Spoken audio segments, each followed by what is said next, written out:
আজ কলকাতার কালীঘাটে ডাক পেলেন বীরভূমের বাঘ অনুব্রত মণ্ডল। জেল থেকে বেরোনোর পর এই প্রথমবার মুখ্যমন্ত্রীর মুখোমুখি হবেন অনুব্রত মণ্ডল। তবে এই সাক্ষাৎ নিয়ে অনুব্রত কি বার্তা দেবেন সেই দিকে নজর থাকবে সকলের। এখন সবাই তাকিয়ে রয়েছে অনুব্রত মণ্ডলের দিকে। পাশাপাশি আজ সকালেই অনুব্রত মণ্ডল তার নিজ বাসভবন থেকে বেরিয়ে কলকাতায় কালীঘাটে সেই বৈঠকের উদ্দেশ্যে রওনা দিলেন।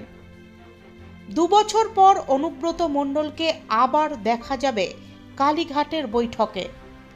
আজ বৈঠক শেষে কি বলবেন অনুব্রত, গোটা বীরভূম সহ রাজ্যবাসী তাকিয়ে সেই দিকেই। কিছু বলবেন?